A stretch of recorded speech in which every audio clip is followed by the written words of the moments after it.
United నేషన్స్లో Bharat తరఫు నుంచి ఒక పర్మనెంట్ రిప్రజెంటేటివ్ ఉంటారు. ఈవిడ పేరు రుచిర్ కాంబోజ్. సో మొన్న కూడా ఈవిడ గురించి మాట్లాడాం. మీరు ఈవిడ్ని గమనించారనుకోండి, ఈవిడ టోన్లో చాలా చాలా తేడా కనిపిస్తుంది. అంటే మన వాళ్ళు క్లియర్ కట్గా నువ్వు యునైటెడ్ నేషన్స్ మీద విరుచుకుపడు, వీళ్ళ యొక్క మెకానిజం అనేది దేనికి కూడా పనికిరాదు, ఇది ఒక ఇన్ఎఫెక్టివ్ మెకానిజం. మీరు గమనించారు అనుకోండి, క్లియర్ కట్గా ఇండియా వైపు నుంచి ఒక ఇన్స్ట్రక్షన్ ఈవిడికి ఇవ్వబడింది. అంటే చూడండి, యునైటెడ్ నేషన్స్ వేదికలో ఈవిడ మాట్లాడుతూ మేము రష్యా వైపే ఉన్నాం, రష్యాకు సపోర్ట్గానే ఉన్నాం. ఎందుకు ఇలా మాట్లాడుతున్నాము అంటే, యునైటెడ్ నేషన్స్ అంటేనే పీస్ అండ్ సెక్యూరిటీ అన్నారు కదా. మరి ఇవాళ రష్యా యుక్రెయిన్ మధ్య జరుగుతున్న యుద్ధాన్ని మీరు ఎందుకు ఆపలేకపోతున్నారు? అంటే మీరు యునైటెడ్ నేషన్స్ని ఎస్టాబ్లిష్ చేయడమే మీకు శాంతియుతమైన పరిష్కారాలు, యుద్ధాలు ఈ ప్రపంచంలో ఉండకూడదు. రెండవ ప్రపంచ యుద్ధము తరువాత కదండి యునైటెడ్ నేషన్స్ని వీళ్ళు ఎస్టాబ్లిష్ చేశారు. కాబట్టి శాంతియుతమైన పరిష్కారం. కానీ ఎక్కడ జరుగుతుంది? రష్యా యుక్రెయిన్ కాన్ఫ్లిక్ట్ అన్నారు, ఇజ్రాయెల్ హమాస్ అన్నారు, రేపు చైనా తైవాన్ అంటారు, ఇవాళ మీకు ఇరాన్ వాళ్ళు అట్ ఎ టైం 3 దేశాలతో యుద్ధాలు చేస్తున్నారు కదా. దీనిని మీరు ఎందుకు ఆపలేకపోతున్నారు? ఆపలేకపోయినప్పుడు ఎందుకు మీరు యునైటెడ్ నేషన్స్ అని ఒక సంస్థను నిర్వహిస్తున్నారు? డైరెక్ట్ ప్రశ్న అండి. సో ఇందులో భారత్ రష్యాకు సపోర్ట్గా ఎలా మాట్లాడింది అంటే, this is not the era of war అని చెప్పి మోదీ గారు పుతిన్ గారికి స్వయంగా చెప్పారు. సో పుతిన్ గారి రెస్పాన్స్ అంటే, ఎన్నోసార్లు నేను యుక్రెయిన్తో నెగోషియేట్ చెయ్యాలి, వాళ్ళ అధ్యక్షుడితో మాట్లాడాలని ప్రయత్నాలు చేశాను, ఈ యుద్ధము వద్దు అంటే కూడా జెలెన్స్కీ నా మాట వినలేదు, యుద్ధము జరిగే తీరాలి. ఎందుకు ఇలా అంటున్నాడు? ఇది యుక్రెయిన్కి రష్యాకు మధ్య యుద్ధము కాదండి, నాటోకి రష్యాకు మధ్య యుద్ధము. బాలీలో కూడా జెలెన్స్కీ మోదీ గారిని కలవడానికి వచ్చాడు. వచ్చినప్పుడు మోదీ గారు ఇదే చెప్తున్నారు, ఈ యుద్ధాన్ని ఆపేయవచ్చు కదా, నువ్వు పుతిన్తో మాట్లాడవచ్చు కదా, నేను మీడియేటర్గా ఉంటాను కదా అంటే, అదంతా కాదండి, మీరు రష్యాను ఎదిరించాలి, రష్యాను నిందించాలి, వాళ్ళ ఈ యాక్షన్ను ఖండించాలి, దీనికోసమే నేను ఇక్కడికి వచ్చానని చెప్పాడే తప్ప యుద్ధాన్ని ఆపుదాము అన్న ఆ మాట జెలెన్స్కీ నోట మనకు వినపడలేదు. అంటే ఉద్దేశం ఏమిటి? రష్యాను ఇంకా ఇంకా ఇంకా కూడా మీరు రెచ్చగొట్టాలి, ఇలాగ వాళ్ళు యుక్రెయిన్ మీద యుద్ధము చేస్తున్నారు, విరుచుకు పడుతున్నారు, ఇవాళ రెయిన్స్ ఆఫ్ రాకెట్స్ అని మాట్లాడుతున్నారు. ఎందుకు? 2వ యానివర్సరీ కూడా అయిపోయింది, ఇంతవరకు యుద్ధము ఆగడం లేదు. ఇదే మీకు రుచిర్ కాంబోజ్ పదే పదే అన్నారు. ఇంత పెద్ద సంస్థ, 193 దేశాలు ఉండే ఒక అతిపెద్ద గ్రూపు, ప్రపంచాన్ని పాలించే గ్రూపు, మీరు ఎందుకు ఇవాళ కూడా ఈ యుద్ధాన్ని ఆపలేకపోయారు? రష్యా అన్నారా, P5 కంట్రీ అంటే పర్మనెంట్ 5 కంట్రీ వీటో పవర్ ఉంటుంది. మరి యుక్రెయిన్ దగ్గర అలాంటిది ఏం ఉండదు కదా. మరి యుక్రెయిన్ వాళ్ళు వెళ్ళి రష్యా వాళ్ళతో మాట్లాడవచ్చు కదా, పుతిన్ని కలవచ్చు కదా, యుద్ధము చాలురా అని చెప్పొచ్చు కదా. జెలెన్స్కీ ఏం మాట్లాడుతున్నాడు? రష్యా అనెక్స్ చేసుకున్న ప్రతి ఒక్క ప్రాంతాన్ని మళ్ళీ యుక్రెయిన్కి అప్పచెప్పాలి. ఏంటి? క్రీమియాతో కలిపి 2013లో జరిగిన ఆ ఈవెంట్ను కూడా ఇవాళ తీసుకువచ్చి ప్రతి ఒక్క ప్రాంతము మాదే అంటే, పుతిన్ ఏమంటున్నాడు? క్రీమియాలో నివసించే వాళ్ళు రష్యా ప్రజలు, విడిపోయిన తరువాత కూడా వాళ్ళు అక్కడే ఉన్నారు కదా, మరి వాళ్ళ విషయంలో యుక్రెయిన్ అత్యంత కిరాతకంగా ప్రవర్తిస్తుంది. డాన్బాస్ రీజన్లో ఉండే ప్రజలు కూడా రష్యా ఎథనిక్ గ్రూప్ వాళ్లే కదా, వాళ్ళ విషయంలో కూడా మీకు ఎన్నో హత్యలు, ఎంతో దారుణాలు జరిగాయి, వాళ్ళను కాపాడే ఒకే ఉద్దేశంతోనే ఈ యుద్ధము జరుగుతుందని పదే పదే చెప్తున్నాడు. అలాంటప్పుడు యుక్రెయిన్ వాళ్ళు వెళ్ళి కాంప్రమైజ్కి వెళ్ళొచ్చు కదా, ఎందుకు వెళ్ళడం లేదు? ఇక్కడ ఈ విచిత్రం ఏంటో చెప్పమంటారా?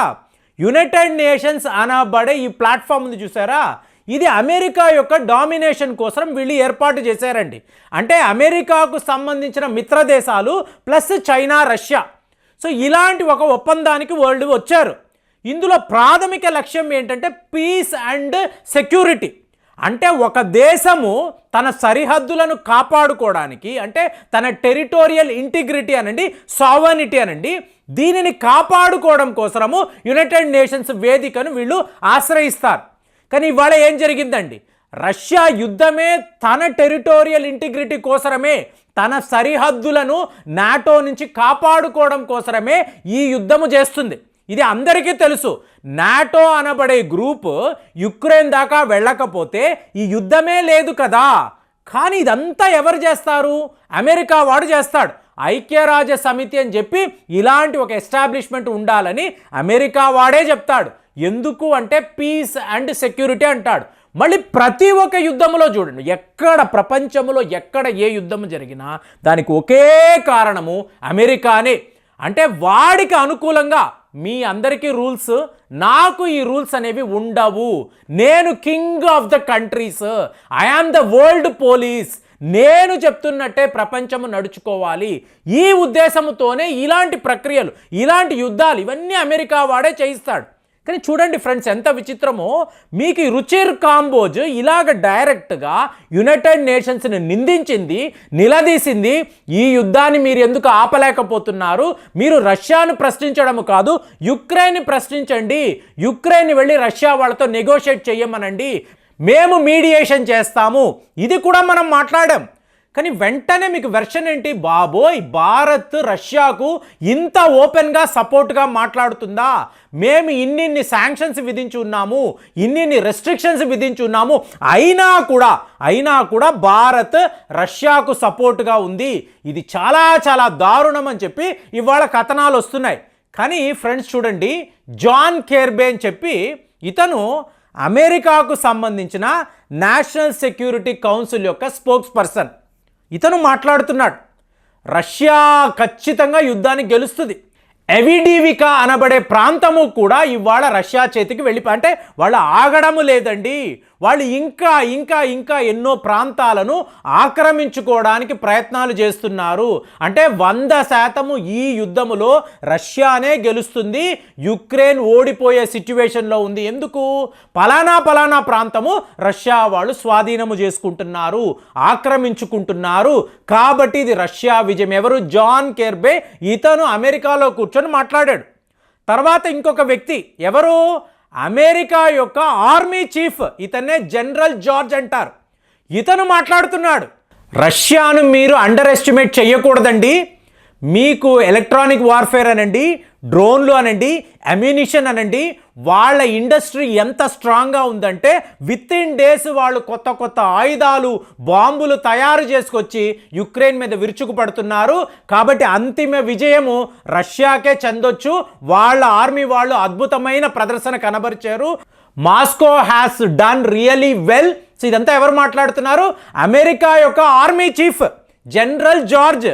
అంటే అమెరికాలో కూర్చొని పెంటగాన్ అధికారులు, ఇలాగ వాళ్ళ ఆర్మీకి చెందిన అధికారులు వీళ్ళు రష్యాని పొగుడుతూ ఉంటే ఎవరు ఏమి మాట్లాడరు.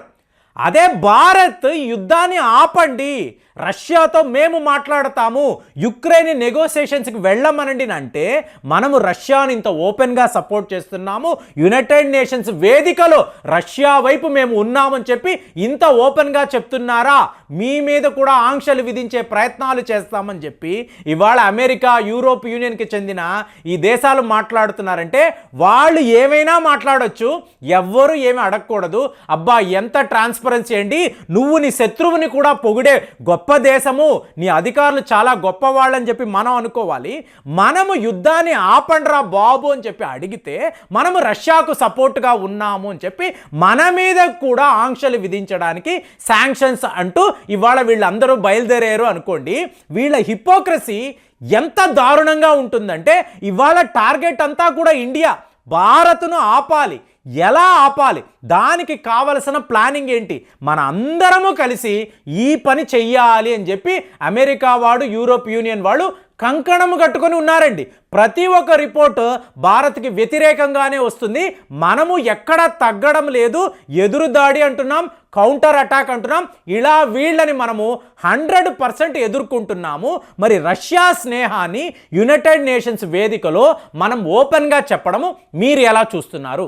కామెంట్స్లో తెలియజేయండి. మళ్ళీ వచ్చే వీడియోలో కలుద్దాం. జై హింద్.